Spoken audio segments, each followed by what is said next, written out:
స్పష్టంగా చెట్ల మీద నుంచి తెంపినాయి, అవి మందులు లేని మళ్ళా అట్లాంటివి తింటారు వాళ్ళు.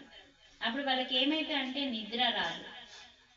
నిద్ర రాకపోతే ఏమవుతుంది? దేవునికి దగ్గర అవుతాము. ధ్యానంలో కూర్చుంటే నిద్ర వస్తే దేవునికి దూరం అవుతాం కానీ దగ్గర కాదు. ఇక్కడ ఏంటంటే కొంచెం బెనిఫిటే ఉంటుంది కానీ తక్కువ బెనిఫిట్ ఉంటుంది. మరి మనకి ధ్యానంలో నిద్ర రాకుండా ధ్యానంలోనే ఉండాలంటే కొంచెం కడుపు ఖాళీ ఉండాలి. ఉపవాసము అన్నారు పెద్దలు, మీరేమో ఒక్క పొద్దు అంటారు. ఒక్క పొద్దు అంటే ఏంటంటే ఒక్క పూట తినడాన్ని ఒక్క పొద్దు అంటారు. ఒకటే పొద్దు అంటే పొద్దు నిండా ఒకసారి తింటాము, అర్థమైందా? ఒక్క పొద్దు అంటారు కానీ అంటే ఈ పొద్దు నిండా అంతా కూడా మనం ఒక్కసారి తింటాం కాబట్టి అది ఒక్క పొద్దు అయింది. మరి ఉపవాసం అంటే ఏంటిది? భగవంతునికి దగ్గరగా నివసించడం. వినండి, ఉప ప్లస్ వాసము, నివాసం అంటే నివసించడం. ఉప అంటే దగ్గరగా. ఎవరి దగ్గరగా నివసించడము అంటే మనం ఇంకెవరిని కోరుకుంటామండి? దేవుణ్ణి కోరుకుంటాం కాబట్టి ఆ దేవునికి దగ్గరగా నివసించడాన్ని ఉపవాసము అంటారు. ఉపవాసం అంటే కడుపుని కాల్చుకోవడం కాదు, దాని అర్థం అది కాదు. మరి ఉపవాసము అంటే తినద్దు కదా, కరెక్టే. ఎందుకు తినద్దు అంటే మనం భగవంతునికి దగ్గరగా నివసించాలంటే మన శరీరం ఎలా ఉండాలి? స్ట్రాంగ్గా ఉండాలి.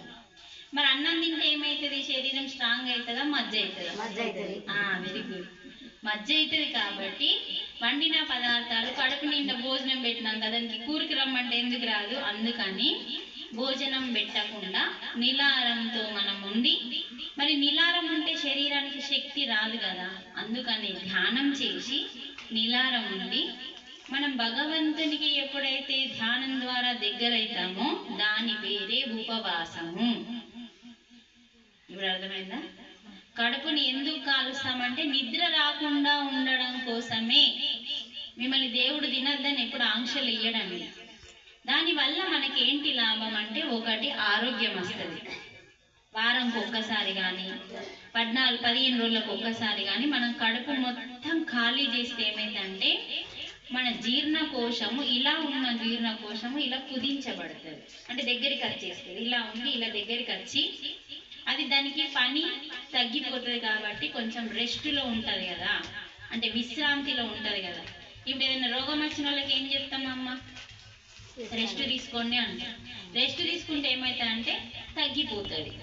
అందుకని ఇక్కడ కూడా ఆ ప్రేగులకి ఏం పని చెప్తున్నాం? రోజు అరిగించే పని చెప్తున్నాం. కాబట్టి ఆ రోజు మనం అన్నం వేయని రోజు దానికి పని ఉండదు, అది విశ్రాంతిలో ఉంటుంది.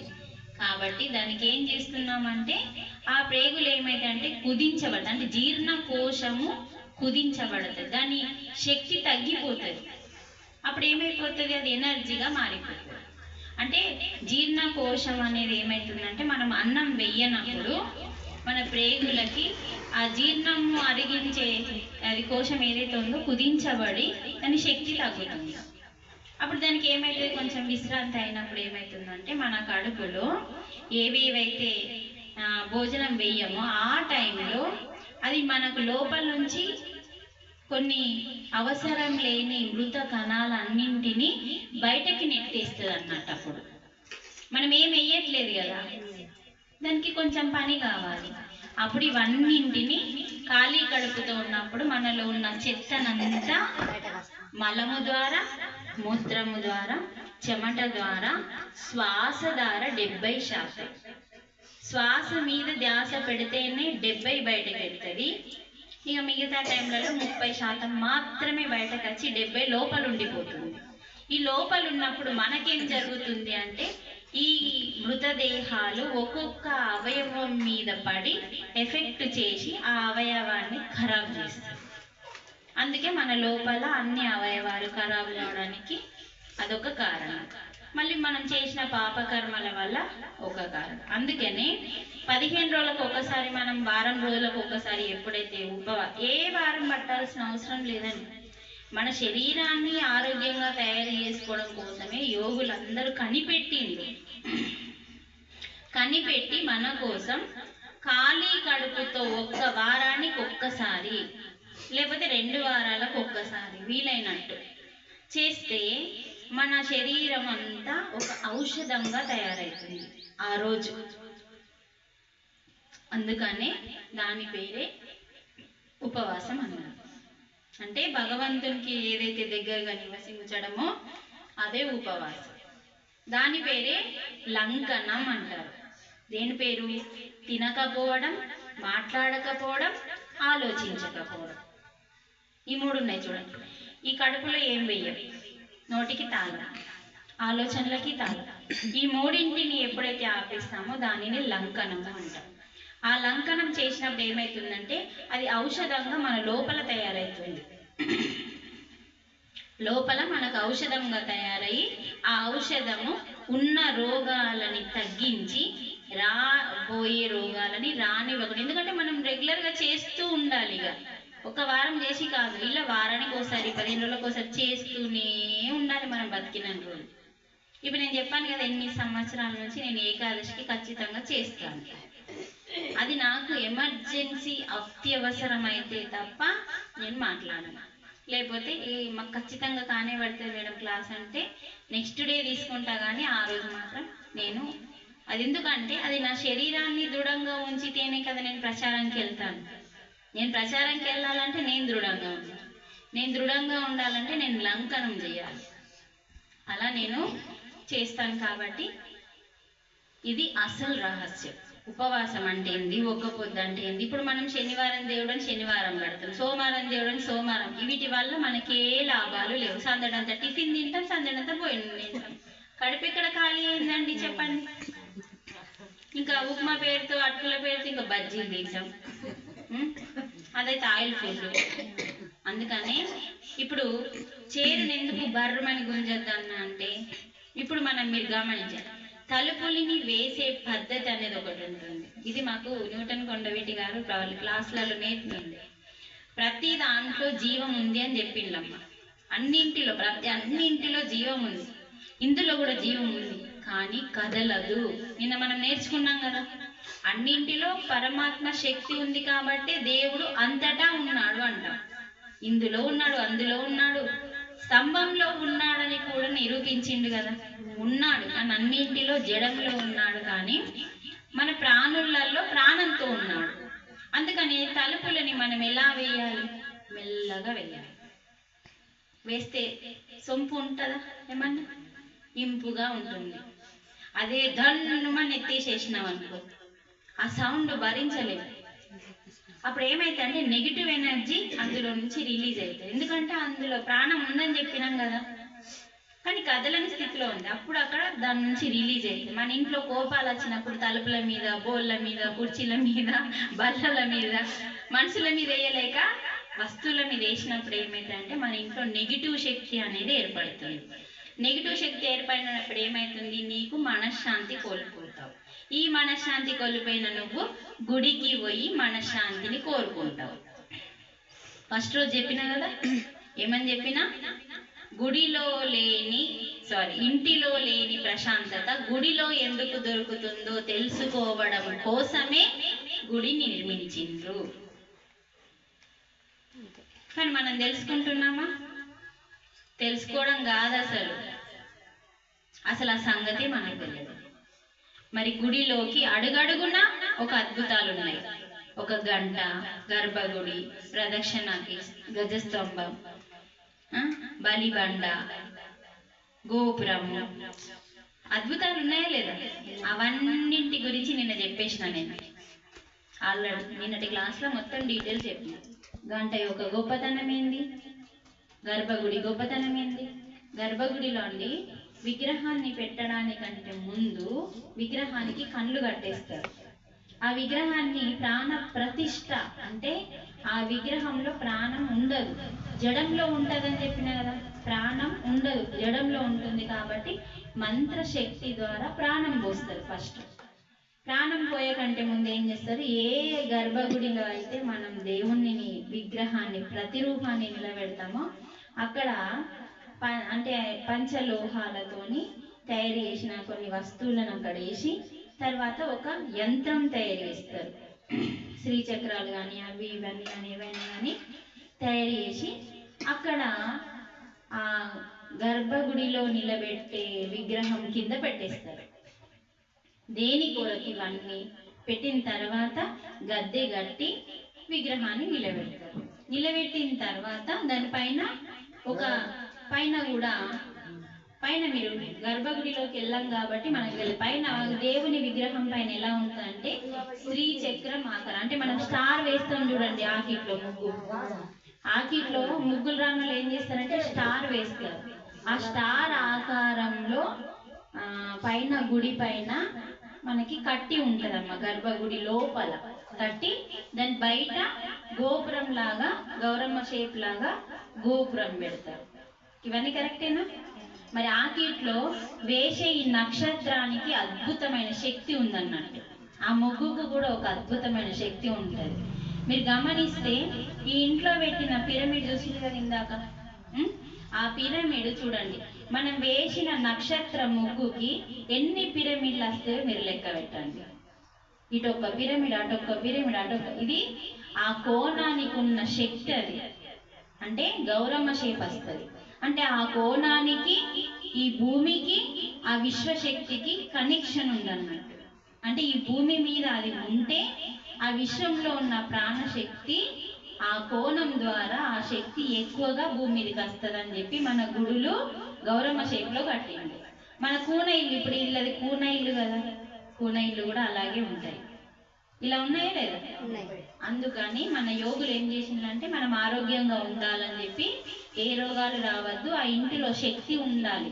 ఈ ఇంట్లో శక్తి ఉంటే ఏమవుతుంది, మనం ఆరోగ్యంగా ఉంటాం, మనశ్శాంతి ఉంటుంది. కాబట్టి మనకి కూన ఇల్లు కట్టించిండు యోగులు. ఎంతగా ఆలోచించిందండి మన గురించి. మనకే జ్ఞానం లేదు, ఇంకోటి బుద్ధి లేదు. అందుకే 4వ అధ్యాయం ఏం చెప్తాంటే బుద్ధితో జ్ఞానంతో ఎవరైతే కర్మలు చేస్తారో వారికి పాపం అంటదు అని చెప్తున్నాడు కృష్ణుడు. బుద్ధితో జ్ఞానంతో ఈ రెండు ఉన్నాక ఎవరైనా పాపకర్మ చేస్తారా అండి? వాళ్ళు ఆ బుద్ధితో జ్ఞానంతో చేసే కర్మల వల్ల మోక్షం వస్తుంది అని చెప్పిండు. అందుకనే మనం డోరు వేసిన పాత్రలు, అందుకే ఇప్పుడు మనం వడ్డిస్తున్నామండి. మనకి ఇవన్నీ నేర్పిండండి పత్రిజీ. నిజంగా మామూలు గురువు కాదండి. వంట కాడికెళ్ళి, వడ్డించే కాడికెళ్ళి, తినే కాడికెళ్ళి, పండే కాడికెళ్ళి, మాట్లాడే కాడికెళ్ళి, ఆలోచించే కాడికెళ్ళి, చదివే కాడికెళ్ళి, అన్నింటి కాడికెళ్ళి ప్రతిదీ తూచా తప్పకుండా నేర్పిన గురువే బ్రహ్మర్షి పితామహ పత్రిజీ. అలాంటి గొప్ప గురువును పొందిన మనం ఎంత గొప్పలమో చెప్పండి. మరి మన గొప్పతనాన్ని మనం నిరూపించుకోవాలి. కానీ ఆ రందిలా, ఆ రొంపిలా, ఈ రొంపిలా వాడి పాపాలను మూట కట్టుకుంటే ఏం లాభం ఉంది? ఒకప్పుడు తెల్లలేదండి మనందరికీ. మాకు తెలిసి 13 సంవత్సరాలు అయింది, మీకు తెలిసి సంవత్సరం అయింది. సంవత్సరం నుంచి స్టార్ట్ చేసినాం మేము ఇక్కడ. కానీ కొంచెం ఆచరించాలి. ఆచరించుస్తూ ఉంటే ఇక్కడ జనాలు పెరుగుతున్న కొద్దీ ఈ ఊరి మారిపోతారు. ఎవరి బాధ్యత వాళ్ళది. ఎవరి ఇంటిని, ఎవరి ఊరిని వాళ్ళే ఉద్ధరించుకోవాలి. ఎవరో వచ్చి మార్గం మాత్రం మేము ఇస్తాం అంతే. ఎవరికి వాళ్ళే ఉద్ధరించుకునే అవకాశం మీకు ఉంటుంది. కాబట్టి మీరు ఆమెను ఎందుకు చూస్తున్నారు? ఆమె వేసే కోతి పని అది వస్తుంది, ఎన్నికెళ్ళాడు వచ్చి కూర్చుంటుంది, అటు పోదు. మళ్ళా నిన్నిదే పని చేసింది. ఒకసారి మీ అక్క ఉంది ఇక్కడ, ఏది అమ్మ నీ పేరేంది? లక్ష్మి అమ్మకు ఒకసారి గట్టే క్లాస్ పెట్టాను. అలాగే నవ్యకి, ఈమె నవ్య అంటే ఎందుకంటే వారు నిన్న పెట్టిన ప్రసాదానికి వీళ్ళిద్దరు బాధ్యులు. ఒకరు రైస్ ఇచ్చిండ్రు, ఒకరు కూరగాయలు మనకు ప్రసాదాన్ని అందించింది. కాబట్టి వాళ్ళకి ధన్యవాదాలు మనం తెలుపుకోవాలి. ఓకే, ఒకసారి గట్టిగా వారికి క్లాస్ పెడతాం. సరే, మీకు ఎవరు చెప్పిల్లు మేడం? చెప్పు. ఈరోజు అది వాసవి మేడం దంపతులు మేడం. వాళ్ళు మా ఇక్కడ కాదు, వాసవి మేడం దంపతులు వాళ్ళు ఏ ఊరు? కరీంనగర్. కరీంనగర్ నుంచి వాసవి మేడం దంపతులు ఈ రోజు అన్నదానానికి వారు ఇక్కడ బాధ్యత వహించిందంట. అంటే దీనికి అయ్యే ఖర్చు వాళ్ళు ఇచ్చింది కాబట్టి వారికి కూడా చూడండి, మనము పెట్టుకుంటే చాలండి, ఎవరో ఒకరు దాతలు వచ్చి మనకి అందిస్తారు. కాబట్టి మనం పెట్టుకోవడమే లేదు. నేను అన్నాను లతని, పెట్టుకోగలుగుతావా లత అంటే తప్పకుండా పెట్టుకోగలుగుతా అన్నది. అంటే ఏమీ ఆలోచించకుండా ముందుకొచ్చి పెట్టింది కాబట్టి తనకి సహాయం చేయడానికి దాతలు వచ్చింది. అంటే ప్రకృతి పంపిస్తుంది, మనం పెట్టడం ఆలస్యం. ఇప్పుడు ఆమెకి ఏమైనా ఇబ్బంది ఉందా? పెట్టినా ఇబ్బంది లేదు, పెట్టకపోయినా ఇంకా వేరే వాళ్ళకి ఆమె ద్వారా అవకాశాలు వచ్చినాయి ఇవ్వడానికి కదా, అలా అన్నట్టు. అందుకని మనం ఎప్పుడైనా ఉన్నప్పటి నుంచి పోయేంత వరకు మంచి పనులు చేయడానికి ప్రయత్నం చేస్తే ఆ మంచి తిరిగి మన జీవితంలోకి మూడింతలుగా తిరిగి వస్తుంది. కాబట్టి ఈ చెప్పే అవకాశాన్ని నాకు ఇచ్చిన లతకు, వింటున్న మీ అందరికీ కూడా వేల వేల కృతజ్ఞతలు నా ద్వారా కూడా.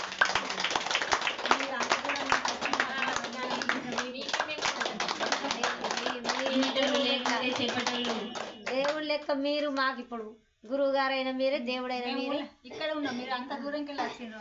మా అందరికి మేము ఎంత దూరంకి వెళ్ళొచ్చినమ్మా, ఇంత ఓపిక కొద్ది కూర్చొని సాయంత్రం వరకు వింటున్నారు అంటే కూడా మీది గొప్పతనం. కాబట్టి ఈ విన్నదాన్ని నేను చెప్పేది ఏంటంటే ఆచరించాలి అంతే. ఇప్పుడు నేను చెప్పినా కదా, ఇక్కడ కూర్చున్నంతసేపు ఈ ఆరాలో ఉంటారు కాబట్టి మీ మైండ్ ఎలా ఉంటుందంటే పాజిటివ్గా ఉంటుంది.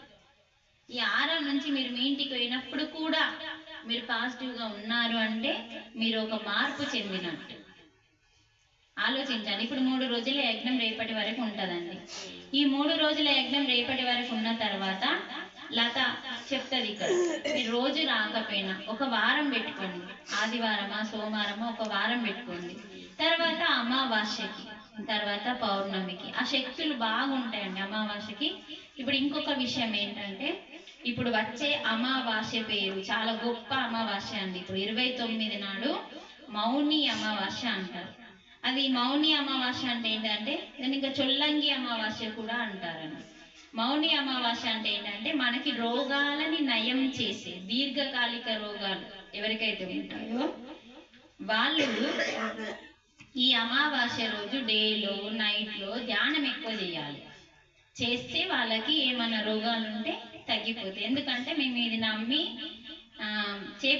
చేపిస్తే ఒక మేడంకి మొత్తం ఇందులోకి వెళ్ళి నరంలోకి వెళ్ళి ఈ భాగం అంతా లాగుతూ ఉంటుండే ఆమెకి. అయితే ఆమె ఆ రోజు నైట్ అంతా ధ్యానంలో కూర్చున్నప్పుడు పెయిన్ ఎక్కువ అవుతుందండి. మనకి ఎప్పుడైనా తగ్గిపోయేటప్పుడు దాని పెయిన్ భరించలేనంతగా వస్తుంది. మిమ్మల్ని చెక్ చేస్తుంది. భరించలేనంత నొప్పి వచ్చినప్పుడు మీరు కూర్చుంటారా, మీరు లేస్తారా అని చెక్ చేస్తారు.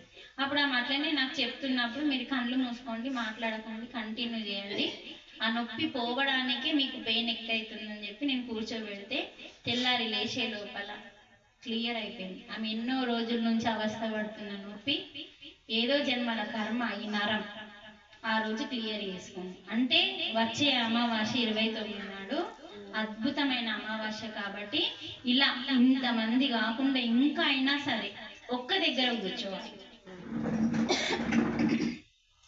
అది అమావాస్యనా పౌర్ణమ అనేది ఏంటంటే కొన్ని ఉంటాయండి ఇలాంటి అమావాస్యలు, కొన్ని పౌర్ణమిలు ఉంటాయి. ఏ అమావాస్యకి మనం భయపడద్దండి.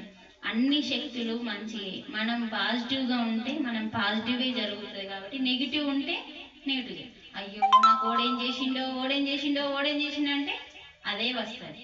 నాకు ఎవడు చేసే దమ్ ఎవడికి లేదు, నేను ఒక శక్తిని, ఆ శక్తిని నేను నిరూపించుకుంటా, ధ్యానం చేసి నేను శక్తిగా మారుతా అన్నప్పుడు మన మీద ఎవ్వడు పని చేయడండి. అందుకని పౌర్ణమి అమావాస్య ధ్యానాలు ఎక్కువగా ఎనర్జీస్ భూమి మీద వస్తూ ఉంటాయి కిందికి. చంద్రుని యొక్క ఎనర్జీస్ కానీ, సూర్యుని యొక్క విశ్వగురువుల వీళ్ళ యొక్క ఎనర్జీస్ బాగా వస్తూ ఉంటాయి. కాబట్టి మనం ధ్యానం చేసుకోవాలి. ఇప్పుడు ఆల్రెడీ మీకు ఒక స్థలం అనేది ఒక సెంటర్ లాని ఇప్పుడు మీకు ఉంది. కాబట్టి ఇప్పుడు ఈ వరండాలో కూర్చున్నా, రూమ్లో కూర్చున్నా, మరి తను లాస్ట్ రోజు మీకు రేపు అనౌన్స్ చేస్తుంది ఏ రోజు అన్నది. మీరు కూడా దగ్గరనే ఉంటారు కాబట్టి మీరు విడిగా చేసుకోండి, ఒకసారి ఇంటికాడ చేసుకోండి. ఒకసారి కలిసి ఇక్కడ చేసుకోండి. వారం వారం వస్తారా, రోజు వస్తారా, పౌర్ణమి అమావాస్యలకు వస్తారా అన్నది మీ ఇష్టం. మీరు ఏం చేయాలంటే ఇప్పుడు మేడం 3 రోజులు చెప్పి వెళ్ళిపోతుంది. వెళ్ళిపోయిన తర్వాత మానేయకుండా అమావాస్యకు ఒక మాస్టర్, పౌర్ణమికి ఒక మాస్టర్, ఈ వెంబడ పడాలి. మేము పీక తినాలి. లత పౌర్ణమి వస్తుంది, ఏ మాస్టర్ వస్తారు పిలిపించుకోవాలి. రావడానికి మాస్టర్లు ఎప్పుడు సిద్ధంగా ఉంటారండి చెప్పడానికి, వినడానికి మీరు సిద్ధంగా ఉంటే అమావాస్యకు ఒక్కోలు, పౌర్ణమికి ఒక్కోలు, అమావాస్యకు ఇలా బంద్ చేయకుండా మీరు కంటిన్యూ చేయండి, మీకే అద్భుతాలు తెలుస్తాయి. ఇప్పుడు రాఘవరావు సార్ క్లాస్ 24 నాడు ఉన్నది ఇక్కడ రాయికల్లో. ఆ క్లాస్ని మీరు మిస్ కాకండి. ఈ 3 రోజులు ఇక్కడ విన్న తర్వాత ఒక్క రోజే గ్యాప్ ఉంటుంది. 24 నాడు మీకు అద్భుతమైన క్లాస్ అక్కడ అందుతుంది. అంటే మీకు మీ అదృష్టం కాబట్టి ఒక క్లాస్ కానీ ఒక క్లాస్ దొరుకుతుంది. కాబట్టి రాయికల్లో 24 నాడు ఎంత పని ఉన్నా పక్కకి పెట్టి ఆ రోజు క్లాస్కి వెళ్ళాలి. ఓకేనా? ఇప్పుడు మనం ఇంకో శ్లోకం గురించి తెలుసుకుందాం. అందుకని ఇంట్లో వస్తువులు ఎత్తేయకండి. ఫస్ట్ ఇంట్లో వస్తువుల నుంచి కూడా నెగిటివ్ రిలీజ్ అవుతుంది. కాబట్టి ఏ వస్తువునన్నా ఇప్పుడు మనం వడ్డన వేసేటప్పుడు బర్ర గుంజుకోకపోకుండా లేబట్టి తీసుకెళ్ళి, చీరలను కూడా బర్రమని గుంజకుండా లేబట్టి పెట్టాలి. దానికి దీనికి ఎంత తేడా ఉంటుందో ఇప్పుడే గమనించి చూపిద్దామా? ఒకళ్ళు గుంజుకోవాలి, ఒకళ్ళు లేబట్టి చూడండి. ఎందుకంటే ప్రతిదీ చెప్పడం కాదు, చెప్పిన దాన్ని కూడా చేసి చూడాలి. మన అనుభవం అవుతుందండి. అనుభవమే జ్ఞానం. ఇప్పుడు 2 మేడం నిజం, ఒక మేడం ఏం చేరు గుంజుకుంటా పోతా ఆ సౌండ్ని భరించలేము, చండాలంగా ఉంటుంది. అదే ఒక చైర్ని లేపి ఒక ప్లేస్లో పెట్టాలి. ఆ ఎరుకలో ఉండాము కాబట్టి, ఆ స్థితిలో ఉండం మనం. అందుకని దాన్ని ఏం చేస్తాం? గుంజుకపోతూ ఏదో మాట్లాడతాం, ఏదో ఆలోచనలో ఉంటాం. అవునా కదా? ప్రతిదీ మనం తెలుసుకోవాలి. ఫస్ట్ తెలుసుకొని ఆచరించాలి. ఇప్పుడు ఒక శ్లోకం